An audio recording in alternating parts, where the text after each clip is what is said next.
Ladies and gentleman, ರಾಜ್ಯ ಸರ್ಕಾರಕ್ಕೆ ರಾಜ್ಯಪಾಲರು ರಾಜತಂತ್ರವನ್ನ ಅನುಸರಿಸಿ ಶಾಕ್ ಅನ್ನು ನೀಡಿದ್ದಾರೆ. ಆದರೆ ಸರ್ಕಾರದ ಮುಂದಿನ ಆಯ್ಕೆಗಳು ಏನು?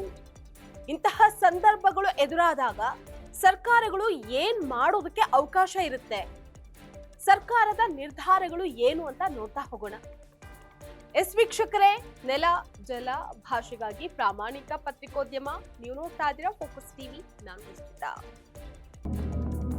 कुल मिलाकर राज्य की आर्थिक, सामाजिक और भौतिक विकास की गति दोगुना करने के लिए मेरी सरकार पूरी तरह प्रतिबद्ध है. जय हिंद, जय कर्नाटक. ಸಿಎಂ ಸೀಟ್ ಕದನದಲ್ಲಿ ಭಾರಿ ಸುದ್ದಿಯಾಗಿದ್ದ ಕರ್ನಾಟಕ ಈಗ ರಾಜ್ಯ ಸರ್ಕಾರ ಹಾಗೆ ರಾಜ್ಯಪಾಲರ ಸಂಘರ್ಷದಿಂದ ಭಾರಿ ಸದ್ದನ್ನ ಮಾಡ್ತಾ ಇದೆ. ವರ್ಷದ ಆರಂಭದಲ್ಲಿ ಆರಂಭಗೊಂಡಿರುವಂತಹ ವಿಧಾನಮಂಡಲದ ಅಧಿವೇಶನದಲ್ಲಿ ಜಂಟಿ ಸದನವನ್ನ ಉದ್ದೇಶಿಸಿ ಭಾಷಣ ಮಾಡಬೇಕಾಗಿದ್ದ ರಾಜ್ಯಪಾಲರು ಸರ್ಕಾರಕ್ಕೆ ಶಾಕ್ ನೀಡಿದ್ದಾರೆ. ಈಗ ರಾಜ್ಯ ಸರ್ಕಾರ ರಾಜ್ಯಪಾಲರಾದಂತಹ ಥಾವರ್ ಚಂದ್ ಗೆಹ್ಲೋಟ್ ಅವರ ವಿರುದ್ಧ ಆಕ್ರೋಶವನ್ನ ವ್ಯಕ್ತಪಡಿಸಿದ್ದಾರೆ. ಸಿಎಂ ಸಿದ್ದರಾಮಯ್ಯ, ಕಾನೂನು ಸಂಸದೀಯ ವ್ಯವಹಾರಗಳ ಸಚಿವ ಎಚ್.ಕೆ. ಪಾಟೀಲ್ ಸೇರಿದಂತೆ ರಾಜ್ಯದ ಕಾಂಗ್ರೆಸ್ನ ವಿವಿಧ ಮುಖಂಡರು ರಾಜ್ಯಪಾಲರ ನಡೆಯನ್ನ ಖಂಡಿಸಿದ್ದಾರೆ. ಹಾಗಾದ್ರೆ ಸಿಎಂ ಸಿದ್ದರಾಮಯ್ಯ ಅವರ ಸರ್ಕಾರ ರಾಜ್ಯಪಾಲರ ವಿರುದ್ಧ ಏನೆಲ್ಲ ಹೋರಾಟಗಳನ್ನ ಮುಂದುವರಿಸೋದಕ್ಕೆ ಅವಕಾಶಗಳು ಇದೆ ಅನ್ನುವಂಥದ್ದನ್ನ ನೋಡೋದಾದ್ರೆ, ರಾಜ್ಯಪಾಲರ ವಿರುದ್ಧ ಸದನದಲ್ಲೇ ಖಂಡನಾ ನಿರ್ಣಯವನ್ನ ಕೈಗೊಳ್ಳಬಹುದು ಅಥವಾ ವಂದನಾ ನಿರ್ಣಯವನ್ನ ಸಲ್ಲಿಸಿ ಸುಮ್ಮನಾಗಬಹುದು. ವಿಶೇಷ ಸಚಿವ ಸಂಪುಟ ಸಭೆ ಕರೆದು ಖಂಡನಾ ನಿರ್ಣಯವನ್ನ ಕೈಗೊಳ್ಳಬಹುದು ಅಥವಾ ಸುಪ್ರೀಂ ಕೋರ್ಟ್ಗೆ ಹೋಗಬಹುದು. ರಾಜ್ಯಪಾಲರು ಕೇಂದ್ರ ಸರ್ಕಾರದ ಕೈಗೊಂಬೆಯಂತೆ ವರ್ತಿಸಿದ್ದಾರೆ.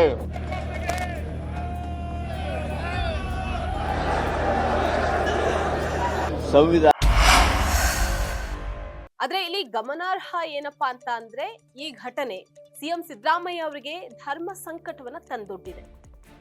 ಖಂಡನಾ ನಿರ್ಣಯ ಕೈಗೊಳ್ಳೋದಾ ಅಥವಾ ವಂದನಾ ನಿರ್ಣಯದ ಮೂಲಕನೇ ಎಂಡ್ ಮಾಡ್ಕೊಳ್ಳೋದಾ ಅನ್ನುವಂತಹ ಗೊಂದಲ ಸಿಎಂ ಸಿದ್ದರಾಮಯ್ಯ ಅವರಲ್ಲಿದೆ. ಖಂಡನಾ ನಿರ್ಣಯ ಆಗಲಿ ಅಥವಾ ವಂದನಾ ನಿರ್ಣಯ ಆಗಲಿ ಅದನ್ನ ಶಾಸಕರೊಬ್ರು ಮಂಡಿಸ್ತಾರೆ, ಬಳಿಕ ಅದನ್ನ ಬೇರೊಬ್ಬರು ಶಾಸಕರು ಅನುಮೋದಿಸಬೇಕಾಗುತ್ತೆ. ಬಳಿಕ ರಾಜ್ಯಪಾಲರ ಭಾಷಣದ ಮೇಲಿನ ವಂದನಾ ನಿರ್ಣಯ ಆಗುತ್ತೆ. ಖಂಡನಾ ನಿರ್ಣಯ ಆಗ್ಲಿ ಮಂಡಿಸ್ತಾರೆ, ಬಳಿಕ ಸದನ ಒಂದು ನಿರ್ಣಯಕ್ಕೆ ಬರಬಹುದು. ವಂದನಾ ನಿರ್ಣಯದ ಬದಲಾಗಿ ಖಂಡನಾ ನಿರ್ಣಯಕ್ಕೆ ಅವಕಾಶ ಇರುತ್ತೆ. ಸಂವಿಧಾನಕ್ಕೆ ಅಪಚಾರ ಮಾಡಿದ್ದಾರೆ. ಸುಪ್ರೀಂ ಕೋರ್ಟ್ ನಲ್ಲಿ ಮೊಕದ್ದಮೆಯನ್ನು ಹೂಡಬೇಕು ಬೇಡವೋ ಅಂತಕ್ಕಂಥದ್ದನ್ನು ವಿಚಾರ ಮಾಡಿ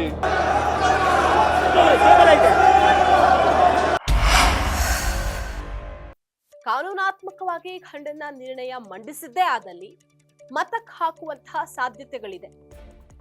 ಫೋಕಸ್ ಟಿವಿಗೆ ಬಂದಿರುವಂತಹ ಕಾಂಗ್ರೆಸ್ ಮೂಲಗಳ ಪ್ರಕಾರ ಖಂಡನಾ ನಿರ್ಣಯಕ್ಕಿಂತ ಹೆಚ್ಚಾಗಿ ವಂದನಾ ನಿರ್ಣಯಕ್ಕೆ ಸರ್ಕಾರ ಬಂದಿದೆ.